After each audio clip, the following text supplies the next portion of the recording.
people pick their sides. They pick their team. You know what I'm saying? And if you got that complexion, likely you're gonna side with the young man who looks like you, which, in my opinion, shouldn't be the case, right? This is supposed to be a post-racial America. It's not. Racism still exists, but I don't believe that racism is the same racism that my father dealt with. My father dealt with that real racism. You feel me? Like, it was potent. There was a threat of him being beat to death or hung or killed by police simply because he was black. Like, for real, for real. Not like the instances where we have people resisting arrest, or we have, not to minimize some of the misconduct of the police today, but I believe that the racism that I may experience or we experience today is nothing by comparison. Sometimes I tell people, like, there is no more racism. Not the racism my father faced. By comparison, racism don't even exist. It's not a thing. It is not a thing. And I can only say that because I don't walk around in fear of my life around white folks. In fact, I love my white brothers and sisters in America, my fellow American citizens. White folks don't do nothing wrong to me. I've never been attacked. I've never had people try to kill me. I get along just fine with white folks. I get along just fine with my people in certain neighborhoods. In some neighborhoods, you keep it moving, or you keep your head down. You got to know how to conduct yourself in these streets. I guess what I wanted to touch on is the same people that are saying that Carmelo Anthony defended himself and that there should be no consequences for him going to a track meet with a knife in his bag, and when being confronted, putting his hand in the bag to grab the knife and telling the dude, hey, touch me and watch what I do. The dude touches him and he stabs him in the heart. Saying that that's self-defense, I disagree. It's no difference than dudes walking up and lifting up their shirt and having a piece on their hip and go, what you want to do? Say something. What you want to do? And then he pull his gun out because he don't like how the person responded. He started firing. People are not going to say, hey, he's... Well, maybe in the black community, people feel like that's self-defense because maybe that's the environment that they come from. That's how it is in the streets. That's how it is in the hood. Oh, yeah, you pull the gun out, you start shooting, you start blasting. Especially if they being disrespectful, get them before they get you. So you pull out the knife, you stab them. He was going to lay his hands on me. They're not about to beat me up. Maybe that's the attitude in the hood. But, we have laws. And under the law, you can't bring a knife to a fist fight and stab a dude, especially if they weren't beating you the fuck up. Excuse my language. The problem that I have and why I say it's hypocrisy is I look at George Zimmerman. The same black folks that are saying Carmelo Anthony is innocent were saying that George Zimmerman was guilty. I'm just saying, make it make sense. George Zimmerman confronted a young man, was asking where the young man was at. The young man got aggressive. They got to squaring up. They got to fighting. And George Zimmerman was getting beat the fuck up. George Zimmerman said he had a gun. His story, he said that he was getting his gun and he felt like Trayvon Martin was about to take the gun from him. And he was literally terrified for his life because he was getting beat the fuck up, and he shot that boy and he killed him. Everybody was in an uproar. They said he shouldn't have messed with the boy. The boy laid hands on him. They got to fighting because he was harassing him, and he killed the boy. He should have just took the ass whipping. But now on the flip side, Carmelo Anthony, he stabbed a dude in the heart, and y'all saying, nah, he did the right thing. That's self-defense.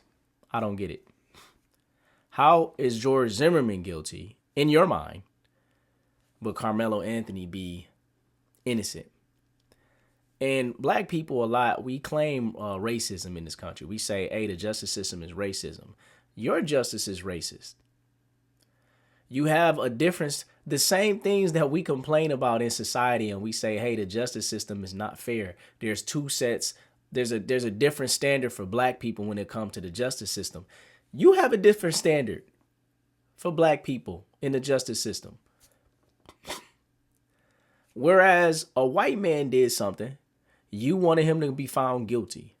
Black men do the same thing. You want him to be found innocent. And it has nothing to do with the merits of the law and the facts of the case. It has everything to do with his complexion. Only his complexion. To me, that's racist.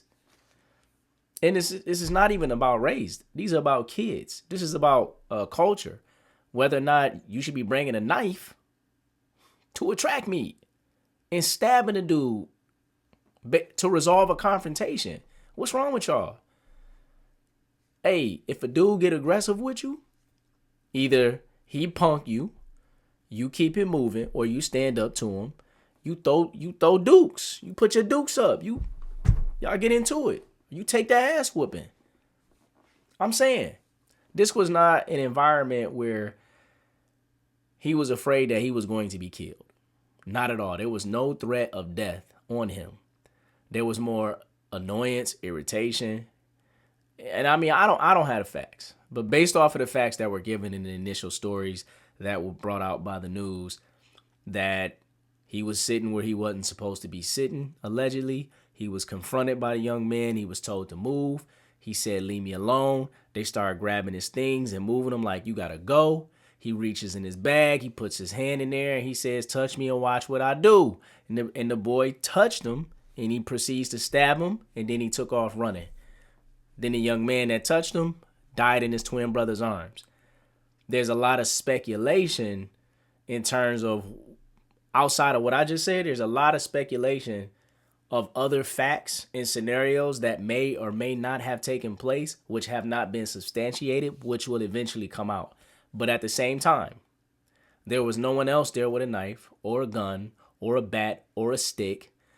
And as far as I can tell, there was no scenario discussed where he was getting jumped, or no one said they was about to jump him and beat him up. At the very least, they might have just removed him, shoved him, pushed him up out of there. They just wanted him to leave. And he responded with a knife to the heart. I'm sorry. That's not self-defense. Everybody that believes that that is self-defense, I'm going to need y'all to all live in the same area. Oh, wait, y'all do. It's called the hood, where crime is rampant and niggas is shooting and killing each other at an extremely high rate. Yeah, why don't y'all stay where y'all at over there? Because if that's what y'all believe self-defense is, and I understand why there's so much black on black crime. There's no such thing as black on black crime. You hear people say stuff like that. Yes, there is. The reason why there's a term black on black crime and there's not a term Asian on Asian crime, Indian on Indian crime, white on white crime. The reason why there is no term for these other groups is because all of the other groups, their crime rates in terms of violence against one another are all pretty low and they're all the same. Yeah, they're all the same. But there's one group that is ridiculously higher. In fact, you combine all the other ones, the one group beats all of them combined in terms of the rate. So they had to come up with a phrase because it was something special. It was so different from what they were used to. They had to separate it out because it couldn't be evaluated the same as the other groups and demographics of crime. Henceforth, the term black on black crime, that's where it comes from. Anyway, let me get off my soapbox. I'm on YouTube. That's what the soapbox is. This is the soapbox. I'm here for it. Those are my thoughts about this particular issue. That's kind of how I look at it. When I looked at what happened with George Zimmerman, I thought he should have went to jail, me personally. And I get that you have the stand your ground law and all of that. Here's the thing. He confronted the young man. He could have stayed in his car. He didn't have to engage the young man physically. Because he had a gun, he felt tough. And he knew that if there was a problem, he could solve that problem with his gun. So in my mind, he intended to use his gun if he felt the need to do so. But he saw it was a boy, and the boy got reckless and probably was talking mad disrespectful to him. And because of that, he said, I'm gonna beat this little boy up. And then they got to scrapping. Turns out, Trayvon Martin wasn't no hoe. He was winning the fight. And because in my mind, George Zimmerman was losing the fight, he didn't want to take the L. He shot the boy. And he has claims that, oh, he was about to take my gun, which might be true. Nonetheless, it could have been all avoided if he would have let him alone, or if he would have just took the disrespect on the chin. Because I know what happened. George Zimmerman was provoked by the harsh words coming from Trayvon Martin. Trayvon Martin was probably, he probably didn't hold his tongue. Like, yo, who was you? Leave me. He probably cut into him, disrespecting him because he felt harassed. He like, this dude ain't not even the police. He being racist. He probably got real disrespectful with him. And I'm not saying George Zimmerman deserved respect. Potentially, maybe if Trayvon would have kept we don't know. We don't know. I'm saying there were actions taken by both parties that led to that unfortunate incident. May the young man rest in peace. It's unfortunate that he's not with us anymore. Heart goes out to the family. Just devastating. But I believe that George Zimmerman should not have gotten off scot-free. I don't think he should have got like a capital murder offense, first degree, but like at least manslaughter. Hey, bro, you took a life. This is serious. And the kid didn't have a weapon. You started the fight. Like, you can't go around carrying a gun, starting a fight, and when you lose, kill the guy and say it's self-defense because I was losing and I was afraid he was going to take the gun and use it on me. He should have been found guilty on some level, right? On the flip side, consistently, I'm looking at this young man who put a knife in a dude's heart because he said, touch me and watch what I do. That's intent. He's letting you know, hey, I'm escalating this to the next level. I'm going to kill you. Assuming if that testimony is accurate. If there's no conflicting testimony in terms of what he actually said he'll do, because we haven't, it hasn't been litigated, right? The case hasn't been litigated. The facts have not come out in its fullness. It's still being investigated. I'm sure they're going to charge the young man. I'm sure he'll be indicted. There will be a trial. I'm confident because black people and white people are making this about race. It's unfortunate. And this is where we have racism. There are absolutely some racist people in this country who feel like Metcalf would still be alive if not for the black boy. Not the boy, the black boy. Because the blacks, they're so ghetto and dangerous and violent. This is probably the narrative in the association that they're having. Blacks carry knives in their bags. No, white kids carry different weapons. White kids do drugs and committing suicide and walking into schools and blowing everybody's heads off. Those are white kids. So it's not a blacks type of thing where black people are overly violent with white folks. We're overly violent with each other, okay? In certain neighborhoods and demographics, right? Even black folks, we don't want to be there. We want to get up out of there too. But anyway, this is not about race.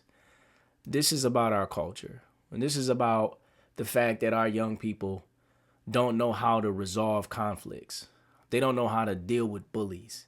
They don't know how to stand up for themselves without completely crashing out. When you got kids shooting up schools and kids having no respect for authority and kids stabbing people in the heart. Like, this is a problem. And culturally, we need to do a better job with our children. Not saying Metcalf deserved to be stabbed in the heart, but he probably shouldn't have put his hands on that boy. He wasn't security. He wasn't the authority in that space to tell anybody what to do. He should have just sat down and enjoyed the game or whatever. He should have just minded his own business or reported it to a coach or somebody else to deal with it. Wasn't his place. He was out of pocket. He was. So the actions of both young men played a part in the unfortunate thing that took place. But despite him being out of pocket, he did not deserve to be killed. Even if he would have punched old boy in the head. Get punched in the head, nigga. Put your dukes up. Get your guard up. Ball up your fist. Let's fight it out. When you escalate things and you take it to the next level, like, it's cowardly behavior, man. It's cowardly. These people, we so weak. We so weak.